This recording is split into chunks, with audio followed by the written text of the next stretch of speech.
Hello again. Thank you for tuning in. This is another episode of Effing the Ineffable, and I'm Lonnie Milbus. Today I want to talk about intuition. Properly titled, this is a technique that I'm going to introduce that I'm calling defragmenting intuition.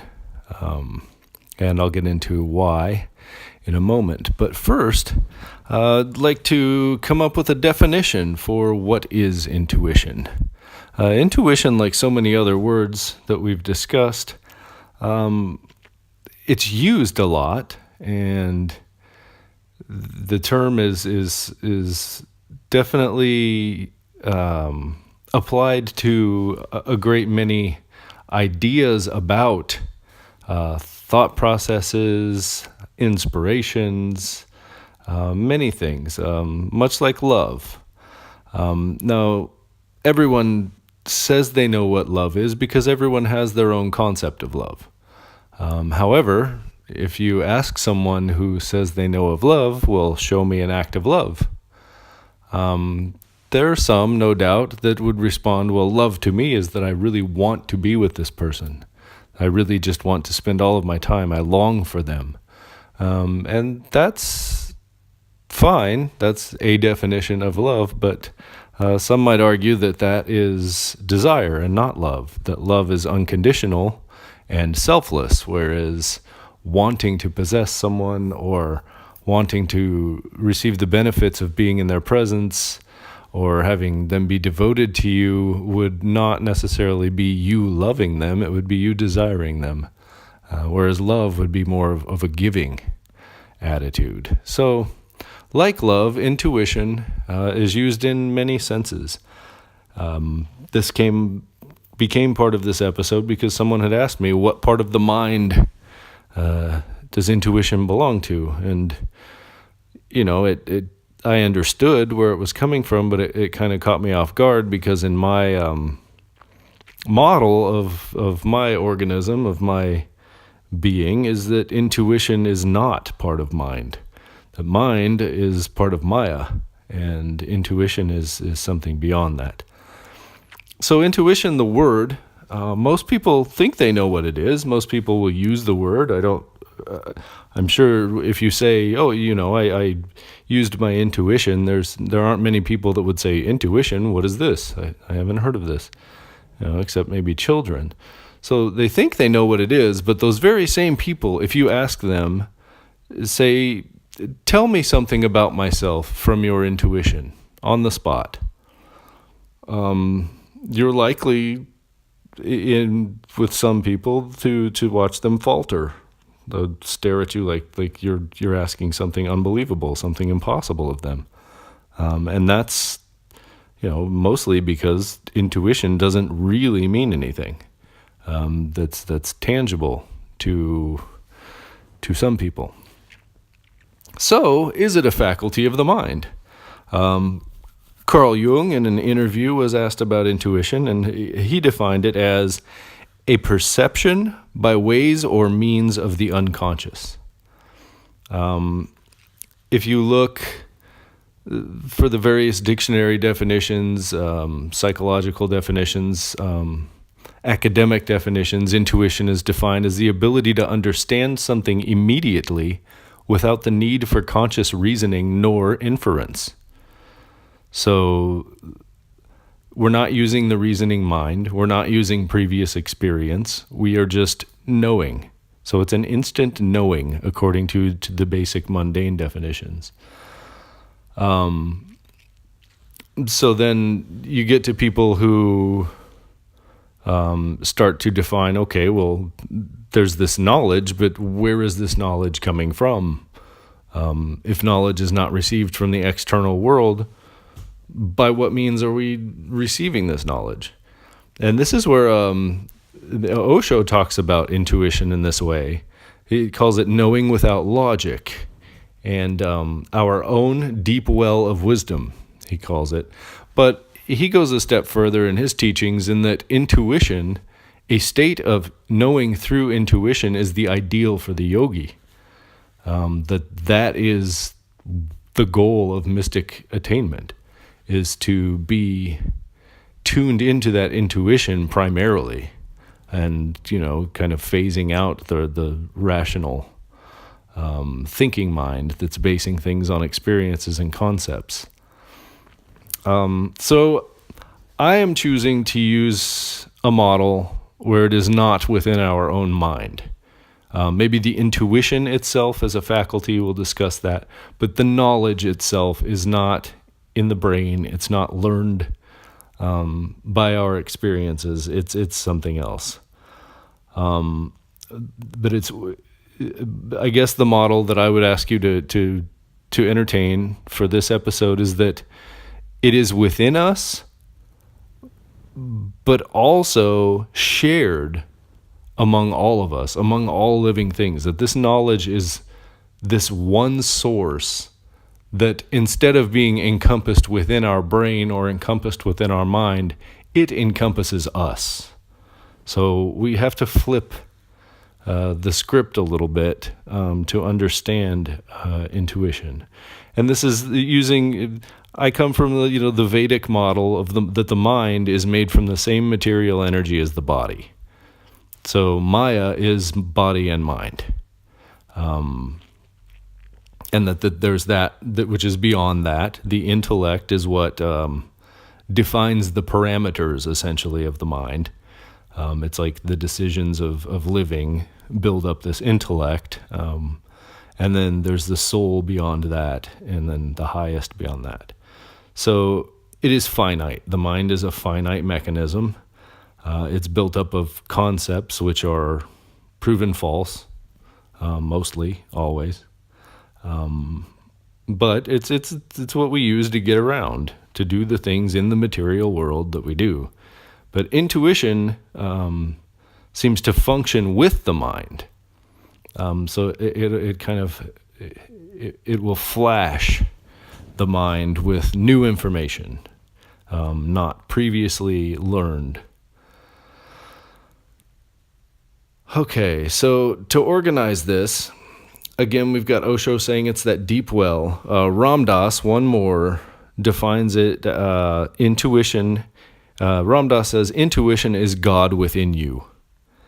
And this comes, it doesn't ever say specifically, but there are many stories from Ram Dass and friends of Ram Dass about his guru, who they called Maharaji. Basically meeting people for the first time, or throughout the path, but especially the first time when they were resistant to him, when they were feeling uncomfortable with people touching his feet and doing all these things that they do. But he would say something in many, many, many of these situations that would completely stop the mind of that individual. A thing that was so specific, so detailed, and so true of them and their life. Like a specific event or a specific thought they had, usually a prayer or something that they had done, a private moment they'd shared with themselves. He would tell them of this moment, and that was it. They immediately knew that there was something true about him. And that is one of the characteristics of intuition, is that a true intuitive impulse, signal, message is always truth.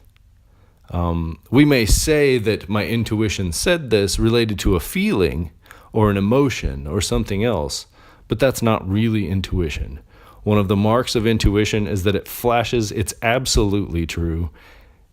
Everything about it is true, and it's recognized as such. And it's never wrong. So if we have an intuitive thought or an intuitive impulse that turns out to be wrong, we might be misdefining intuition. So it is the realm of pure knowledge, the tool by which our mind accesses omniscience. So that tool is what I'm calling intuition. The omniscience is the knowledge that it is accessing. So how do we break this apart? This is why I called it defragmentation of intuition, because much in the way that a Windows computer, would delete files and store pieces of those files all over the place that were no longer in use, basically just backing up the system. The same is with our mind, that we can have all of these extraneous things that no longer suit us lying about in our mind, taking up our computing space, but they're not related to anything that we need. They're extra. So we need to kind of defrag our mind in order to turn it toward our intuition. And the mind, it's an interesting thing. Many people identify with the mind, and that's one of the steps along the path, is to learn to objectively view the mind and to take on that position of something else viewing the mind instead of the mind viewing everything. So what you notice when you do that is some thoughts are echoes of our sensory input. Like if you play a video game a whole lot, you'll be sitting around, maybe see the video game, and then maybe you're thinking about the video game, and then maybe you go off on these thought trains without even thinking about it. You're just kind of swept down the current of that thought stream. And this happens with sensory input that has a heavy impact on us, especially that which may be emotional. So some are emotion, and they cloud our ability to hear and discern which is the intuitive. So we don't know, and that's where we kind of get, people saying, oh, I have this feeling, I have a bad feeling about that person, when it's just a fear that could be based on something from their past, from the person's own past that they're then projecting onto this new person, and they're calling that intuition, or that's incorrect. So the mind and the body are easily manipulated in this way because we're conditioned within our mind. Our mind is conditioned, I should say, not ourself. Our mind is conditioned by the realm of the senses and a realm of experience. And for many Americans, that means television, advertisements, and other programming that makes us have a feeling of a sense of safety and okayness within this consumer culture, that anything outside of that feels a little bit odd and scary, and intuitively we might say we don't feel right about this situation, but again, we're actually heading in the opposite direction, that this isn't our intuition at all. So our mind and our body can be thought of as the raw material with which those in control of what we see manufacture servants to their cause. So intuition is essentially something that we're steered away from in our lives. Sometimes good, sometimes for evil. But intuition, on the other hand, cannot be programmed. It cannot be manipulated. It cannot be changed. It can only be listened to. So it's a very good idea for everyone to cultivate this intuition, or to defragment themselves in order to tune in to intuition, because then you get to drive your own ship. You get to steer your own ship, as opposed to being swept along by the mind and by the experiences and by those who dictate those experiences to us. Being outside in nature and quieting the mind is a good start, or a good practice for even those who are heavily in touch with their intuition. Choosing your experiences to aid in expanding consciousness rather than restricting it. Anything that just feels pacifying and like a way to turn off the thinking, the mind, is probably not as productive as things that are geared around silence and getting through that, what some may experience as a pain of silence. Some people get extremely bored at first, and that's an aversion to working along this path, but that's not recommended. Silence is your friend. And these mass-produced realities lead us away from intuition and teach us to identify with the mind and body, and that's the opposite direction. We are not the mind and body. The mind and body are impermanent. The mind and body are malleable, and there is no evidence that our identity or our consciousness is in any way tied to the mind or body. When we die, the body, when our consciousness leaves the body is left here, but it's inanimate, it's insentient, it becomes gross matter, and it rots. So our consciousness is our identity. Our body, of which our mind is a part, is not. So today, I had an experience. I closed my eyes and I saw everything I'd been staring at on my phone to occupy my mind throughout the day. I saw games, women's bodies, etc. And I realized that before I was able to take an objective view of my thoughts and emotions, these pictures dictated the direction of my mind. And thus, if I hadn't done a lot of work in pulling out of these phases, it would have probably taken control of my actions as well. But in these moments, it's important to watch what the mind's doing and acknowledge it. If you have to make a statement about it, like, oh, my mind is drifting off on this thread from that video game, and now it's making me feel an urge to play this game or an urge to do this thing.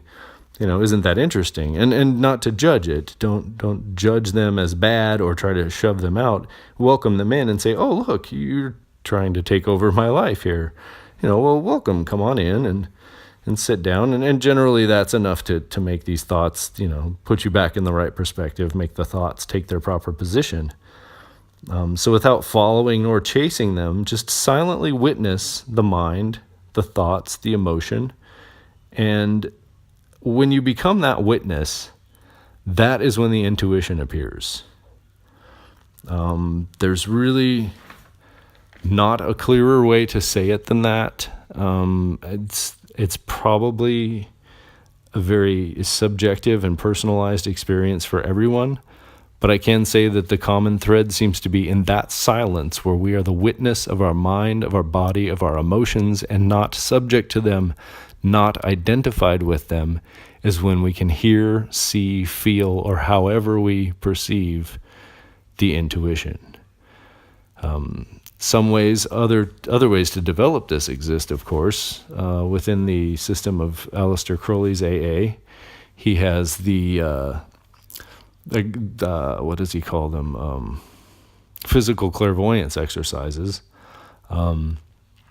Which you just shuffle a tarot deck or, whatever. Doesn't have to be a tarot deck, but I shuffled the tarot deck, cut it, shuffle it really well.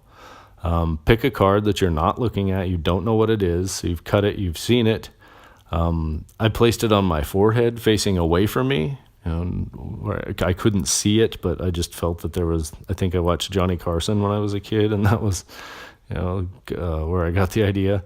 But do that, and then become silent, perhaps by chanting Om. Mainly, one of the reasons Om works is that it's a formula for existence, with the Ah, O, being the cycles of life, and then the silence after the Om being the self. That's like the pointing toward the self. So you would chant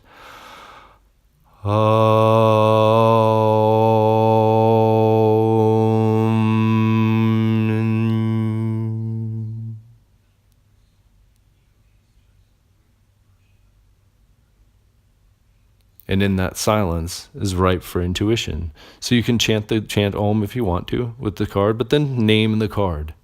Name whatever card you're holding.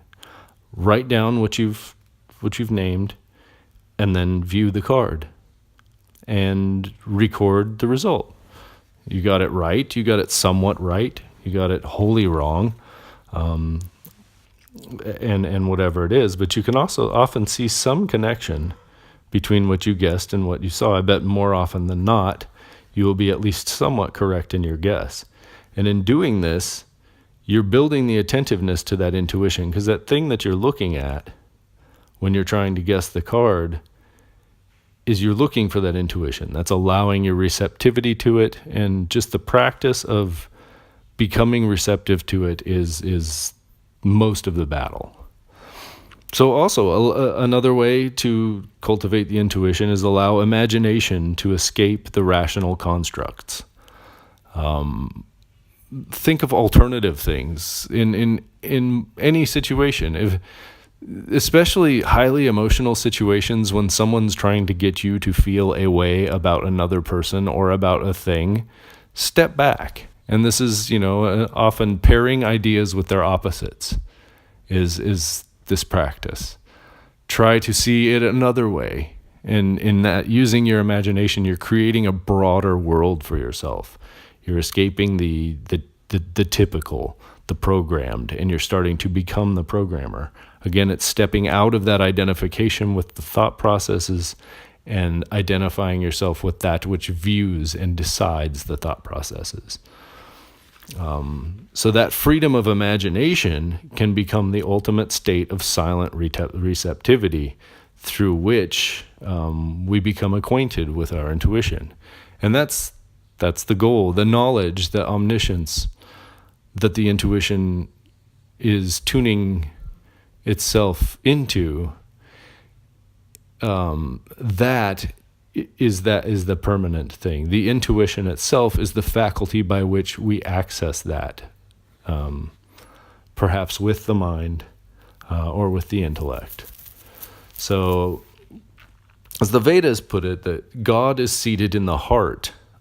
So, in Ram Dass saying that this is our connection with God or our access to God, if some people experience a feeling of, yes, this is godly, this is holy, yes, this is of the unconscious, yes, this is truth, or whatever, sometimes within the area of the heart there's a feeling when an intuitive impulse comes.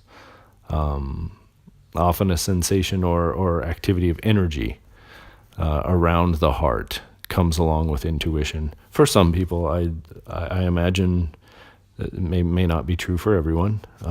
Some other people may have other means of perceiving more strongly than with feeling in that sense. But the one thing is that, like with Maharaji, he felt in saying these things, he wasn't hesitant. He wasn't, at least from what I gather from the stories, I didn't meet him. His Neem Karoli Baba was another name other than Maharaji that he went by, but many people would travel to see him, and when he would say these things about them, such as there was one doctor who'd prayed the night before for a sign. He says, I need a sign, a very specific sign that I should do this or not do this. Didn't receive the sign, so he went to say goodbye to Maharaji, thinking him a fake. And Maharaji lightly and playfully stepped on his hand at one point and said, did you ask God for something? And then started laughing and dancing around going, did you ask God for something? So he wasn't saying it in, like, I have a thought, would you tell me this is true? He was saying it with authority. He knew what the guy had thought. Now, some of his students took it as he knew everything. He was all places at all times. But that, I don't think that's necessarily the way this works. No human mind can be in all places at all times. Our minds are finite, as we've discussed. Our bodies are finite. And they can't be aware of all other minds simultaneously. There's no brain that's going to contain that. No one mind could pay attention to all of that. But we have access to that which is omniscient and omnipresent. So some call it unconscious, others call it spirit or whatever. I call it God. It doesn't matter what we call it because we're all wrong. A name is just a symbol, a concept. This is any of this is. It transcends our ability to confine it in a name or classification. But our faculty of tuning into, hear, see, feel it is called intuition. And I believe that with Maharaji, he was just so present in abiding in his intuition, that when he knew something from it, it was like a command from God to present that to the person. He's absolutely certain that this is going to have the desired effect. This is what the person experienced because I've just been given this. So rather than him being present, witnessing all things at once at all times, he just had a very good relationship, solid relationship with his intuition. And he'd known it to be correct always and could rely upon it. So this intuition can be,